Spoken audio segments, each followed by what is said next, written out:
All right, folks, take a look at this story out of Variety. We've got a defense, and it's using Disney. What's the defense? Well, it's David Ellison and his crew over at Skydance Paramount trying to let you know that they don't want HBO Max being owned by Netflix. Here's the story out of Variety. Paramount Plus and HBO Max combined would have approximately 200 million global subscribers, which simply puts us on par with Disney, David Ellison told investors. Disney loves it when you remind everybody they have 200 million subscribers. That they really like that, because when you're talking about Disney Plus, ESPN, Hulu, everything else they got, Disney loves it when you add all that up and say 200 million.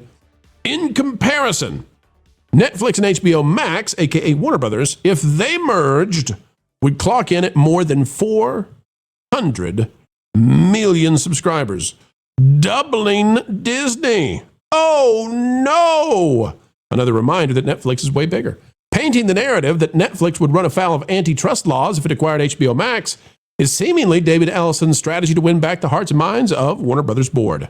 Quote, "Our deal is completely pro-competitive. It's pro-creative talent, pro-consumer," Ellison said. Of course, he wants to get the deal done and own Warner Brothers, and convincing the shareholders that Netflix is a no-go with the feds. That's the way he wants to go. The Warner Brothers Discovery Netflix combination, he asserted, would give them such a scale that would be bad for Hollywood and bad for the consumer, and it is anti-competitive in every way that you can fundamentally look at. Netflix, of course, paints a different picture. "We think it's good for consumers. We think it's good for creators," Sarandos told investors. "We think it's great for the entertainment industry as a whole because we're creating and protecting jobs in production." I have no idea how that would be any different than Paramount owning them, but hey, whatever you say, Netflix, I'm not against any of you. We're just covering the news. Now, Vash, seems to me that the Ellisons, I'm not suggesting that they're watching Valiant Renegade, but maybe. Vash, this is exactly what Valiant suggested they should do. Walk us through the strategy here as Paramount Skydance tries to block Warner Brothers from going to Netflix.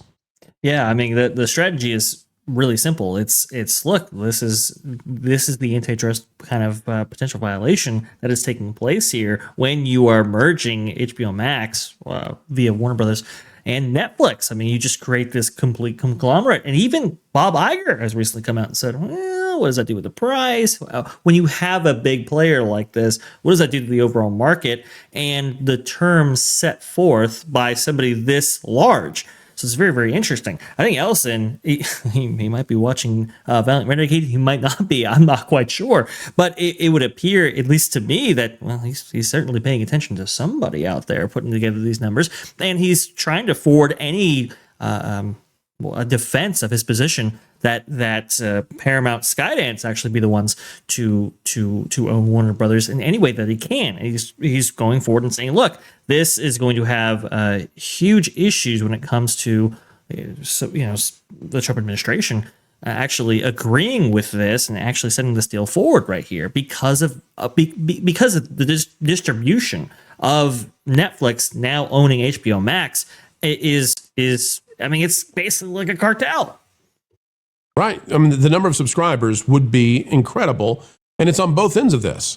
So not only would they get the subscriber numbers on streaming, which basically means they would dominate streaming. I mean, they would more than double the next competitor in the space.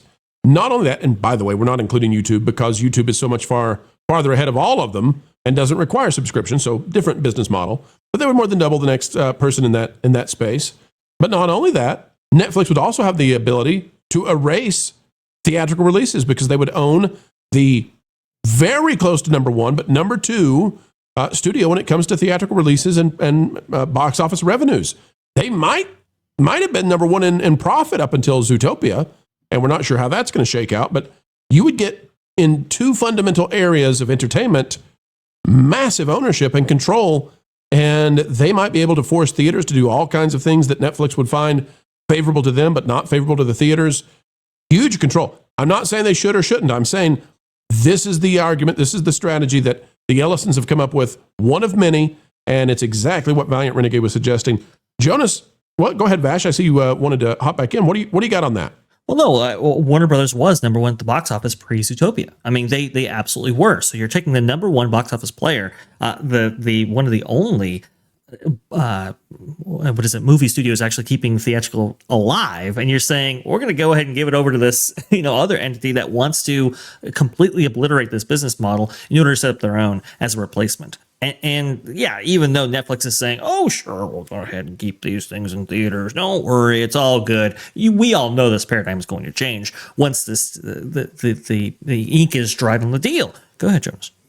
No, I just look at this and Netflix right now claiming that they'll keep Warner Brothers alive because, well, we don't have a theatrical business and we're buying a theatrical business. Therefore, the theatrical business in place is like Walmart buying a small clothing store in addition to everything else that they might buy, and saying, well, we don't have a clothing store, which they do, of course. So we're going to keep, obviously, this little thing that makes a teeny tiny amount of money compared to what we actually make. We'll keep that in business. It's something where the reasoning is not quite there. I don't know if they can actually be held to account on their promises either. They can say literally anything, and as long as the deal goes through, it's not like the DOJ can come through and say that they defrauded the DOJ. I think once it's done, and they can, as long as they aren't on record making a lying in the process or making a willful statement to lie that disagrees with something that they're saying internally, I think that they can literally say anything here, and the consequences are nil. Well said. Well said. I mean, it's fascinating to watch how this is playing out. And MJ, the funny thing about all of it is, it seems to me that Paramount Skydance already offered the bigger deal, and now they're having to go to these extra lengths. It's fascinating to see. But MJ, what do you think? Who would you rather see own this? Own the water tower? Do you want it to be Netflix? Do you want it to be Paramount Skydance? What are the ins and outs of this, you think? I really, really hope Paramount seals the deal with the whole Warner Brothers buyout, because if Netflix gets their hands on Warner Brothers, it's going to be really bad. And, a lot of this hurts all of us because we all here grew up going to the movies, and some of the best films we've ever seen, even cartoons on our Saturday morning, eating cereal, watching Looney Tunes. I mean, they just you cannot allow this to happen. We can't let this happen. Paramount really, whatever it takes, we hope that they are the winner on this one for sure. That's my opinion on that one. That's right. Vash, final thoughts on this one as we get ready to see how this plays out. I think this week we're likely to get an answer on how this is going to go. I think we're down to the wire. I think we are down to the wire, and this is an appeal to shareholders as well as it is to administrations that had to pull this off. Shareholders at the end of the day will have to vote on this and have to agree to these terms and so forth. And we've already heard rumblings of fiduciary duty issues and so forth associated with this deal. It's really, really murky. And I think even Zaslav has said that he's maybe open to higher offers or bids or whatever. Look, if Ellison's offering more money, first of all, and there's less of an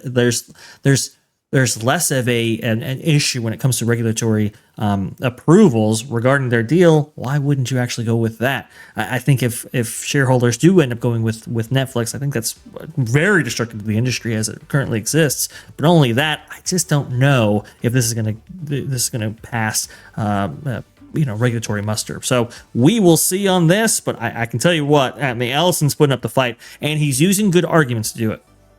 I don't know if it's going to pass the regulatory muster, but I can tell you one thing. Paramount Skydance is not used to playing the part of catch-up. Thanks for watching That Park Plays News. For more information, consider checking out www.thatparkplace.com. And don't forget to subscribe, share, like, and send this out on your favorite social media accounts.